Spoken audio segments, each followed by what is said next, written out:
आणि सगळ्यात मोठी बातमी म्हणजे ही तर चला एक वेळ भाजप सांगू शकेल, एक वेळ फडणवीस साहेब सांगू शकतील, एक वेळ सरकार सांगू शकेल की हे विकास आहे विकास आहे, पण हा कुठचा विकास आहे हे देखील आम्हाला सांगावं. ठाण्यात एका बिल्डरसाठी कुठच्या प्रकारच्या विकासासाठी या ठाण्याच्या बिल्डरच्या झाडं कापण्याची परवानगी दाखवण्यासाठी झाडांची वयच कमी दाखवलीत. म्हणजे 100 वर्षापूर्वीची झाडं दाखवतात 10 वर्षापूर्वी लावलेली, 15 वर्षापूर्वी लावलेली.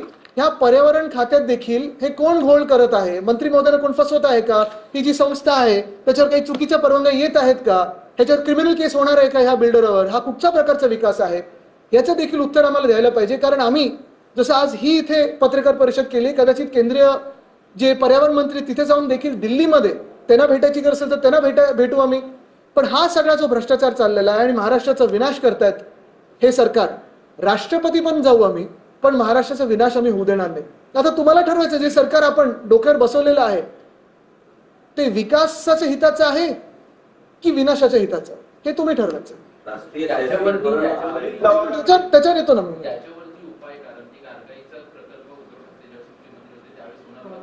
बघा तुम्हाला सांगतो, गारगाईबद्दल आमचं मत स्पष्ट आहे. तसं पाहायला गेलं तर आधीच्या आमच्या वचननाम्यामध्ये बीएमसी मध्ये आम्ही जेव्हा मला वाटतं 2007चा असेल 2002चा असेल तेव्हा गारगाई पिंजाळ नदीजोड प्रकल्प आणि गारगाई धरण करू हे आमच्या वचननाम्यात होतं. पण जसं आम्ही अभ्यास पुढे नेला, काय असतं प्रत्येक प्रकल्प जेव्हा तुम्ही करता त्याच्यात एक अभ्यास करायला लागतो. एन्व्हायरमेंटल इम्पॅक्ट असेसमेंट असतं, त्याचा पूर्ण अभ्यास झाल्यानंतर त्याचा इम्पॅक्ट जो होणार होता तो मुंबईवर आता जर पाहिलं गेलोय आत्ताच्या परिस्थितीत त्याचा दुष्परिणाम जास्ती होता. ह्याच्यात 2-3 बाजू तुम्ही विचार करणं गरजेचं आहे. पहिली गोष्ट म्हणजे आत्ता जे सगळ्यात मोठं संकट आपल्यावर आहे आणि खूप वेळा असं म्हणतात की देशाचा खरा वित्तमंत्री म्हणजे पावसाळा असतो. शेतकरी असो, आपली शहरं असो, पिण्याचं पाणी असो, सगळं काही हे पावसाळ्याच्या पाण्यावर असतं. आणि कुठे ना कुठेतरी जेव्हा आपण बघतोय की वातावरणीय बदलचा धोका आपल्या डोळ्यासमोर दिसत आहे, पाऊस कधी जुलैमध्ये पडतो, कधी अवकाळी पाऊस येतो, कधी सगळं नष्ट करून जातो. मॉन्सून डिपेंडन्सी, पावसावर किती अवलंबून राहायचं आपण हे आपण आता ठरवलं पाहिजे. काही देश असे पण आहेत, मला वाटतं चेन्नईने पण तसं केलेलं आहे. आपण थांबलेलो आपले रेट जे पाण्याचे असतात, मुंबईमध्ये जवळपास पाणी मुंबई महानगरपालिकेला 11.5 रुपये पर पर्सन पर 1000 लिटरला मिळतं आणि नागरिकांना आपण 3.5 रुपये पर पर्सन पर 1000 लिटरला देतो. हे रेट मॅच होणं गरजेचं होते कारण ती सबसिडी आपण तेवढी देतो. कदाचित देशात काय जगात सर्वात स्वस्त आपली पाण्याची यंत्रणा असेल.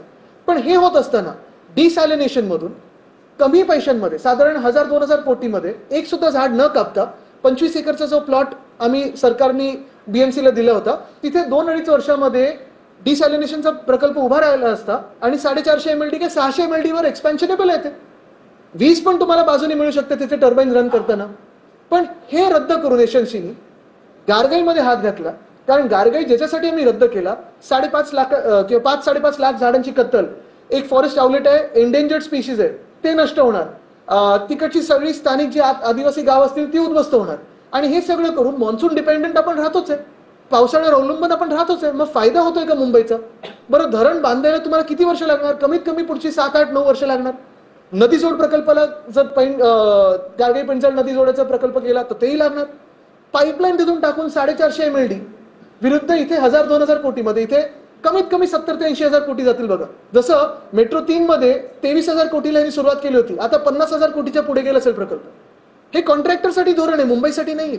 म्हणून मी तुम्हाला एक विनंती करीन की आपल्या चॅनलवर देखील पाहिजे तर मला नका बोलू, पण जे याच्यात तज्ज्ञ मंडळी आहे, मग पाण्याची असतील, तांत्रिक गोष्टींमध्ये असतील, धरण बांधण्यात असतील आणि पर्यावरण प्रेमी असतील, ह्यांना बोलून आपण न्यूट्रली फेअरली परिणाम दुष्परिणाम दोघांचे हे दाखवा, लोकांना पटेल. आधीला ज्यावेळेस तुम्ही विरोध केला होता तेव्हा आधीची 2200 झाडं तोडली होती, आता विरोध करताय की आता बघा एक आहे विरोध करून ह्या सरकारचं डोकं ठिकाणीवर आहे का हा विचारण्याचा प्रश्न आलाच आहे ना आता.